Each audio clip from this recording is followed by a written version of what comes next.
Do you have an Apple Watch? Thinking about getting a Whoop Strap 3.0? Well, today I'm going to record a walk with the Apple Fitness, import it to Strava, and then look at the Whoop Strap 3.0, compare all three in a real quick test. Let's get started.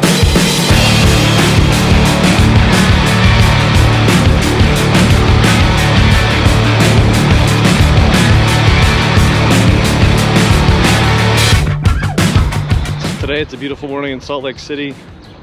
Figured I'd do a quick shot video on how the Apple Watch Fitness compares to Strava and the Whoop Strap 3.0. So I realized while I was editing today's video that I never explained what the Whoop Strap was. So the Whoop Strap is a wearable technology that monitors your heart rate 24 hours a day.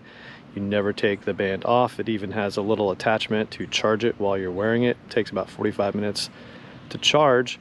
And the other cool thing is, so with that heart rate, it measures your sleep at night, gives you a nice sleep report in the morning on how you did, REM sleep, recovery sleep, etc. And then it uses also that information to tell you how recovered you are to take on more activities.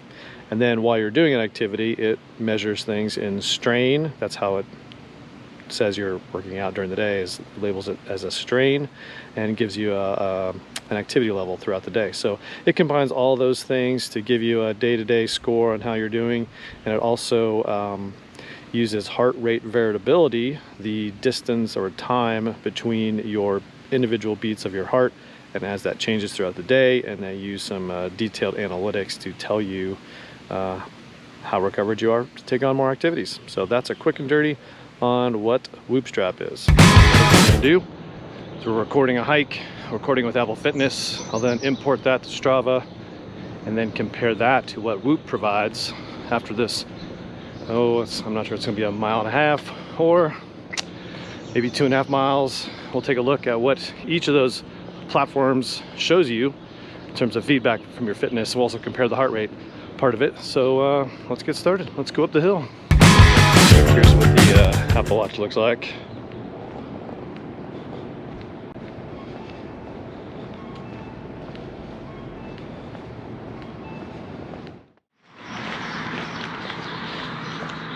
Here's what the Strava app provides as a difference. Damn, I'm going slow. No, downhill's a lot better. I like the running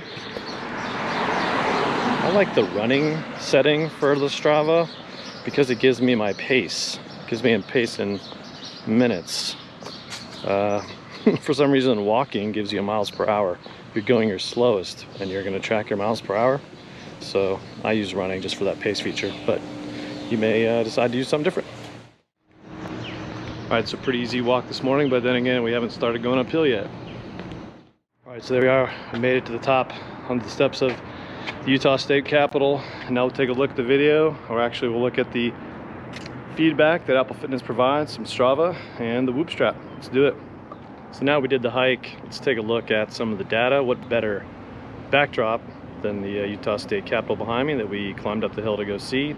And so to do this, let's run through a few steps and let's look at Strava first. And you can see at the top it says your Apple workout is ready to import, so you tap that and then you can go to today's workout. Let's import that, and then it'll go to another screen, and there it is, our morning walk.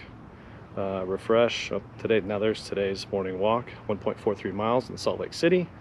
24 minutes, 276 feet of gain. There's a little map overview, how many calories be burned. And then let's see, there shows you what shoes you wore, which I'd have to update. That's old information. Apple Watch Series 4. Let's look at the analysis. There's the elevation gain, the hill we climbed up to the state capitol there. Max elevation, of course. Shows your pace, average pace 1721. Heart rate 112 beats per minute average, and max of 147. So that's the analysis that you get in the free version of Strava. And so let's take a look at what the Apple provides. So that's today's walk, open goal.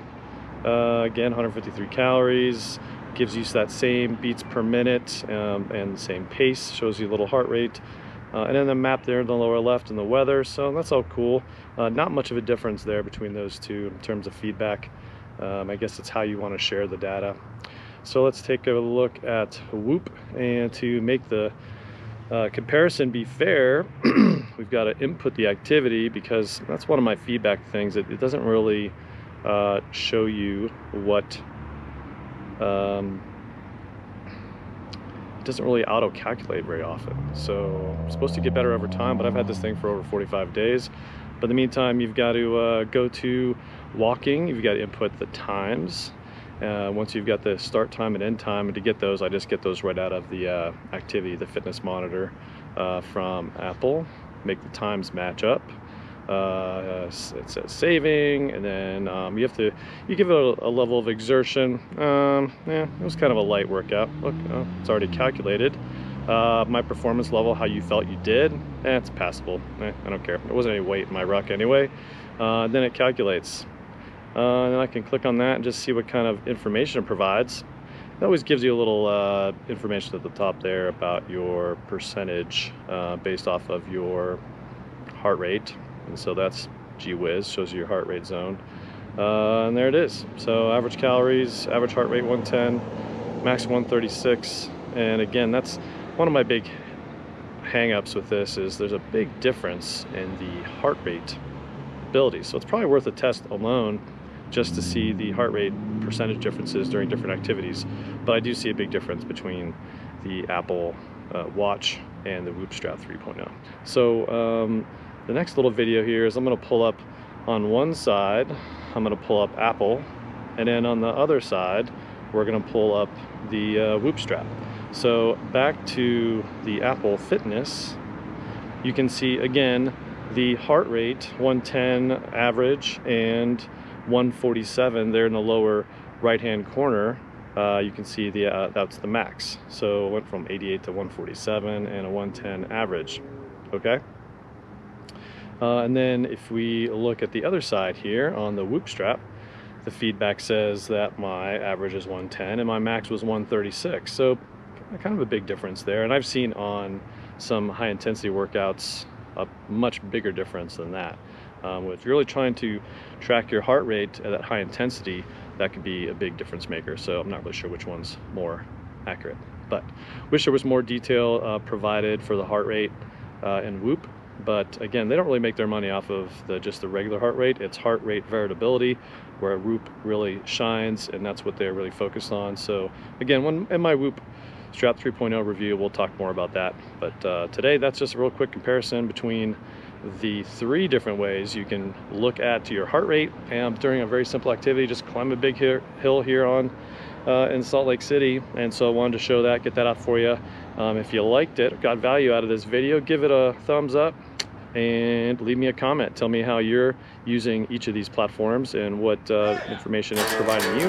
And if you subscribe to the channel, and I'm gonna go enjoy this beautiful morning a little more. Hope you enjoy your day. See you next time.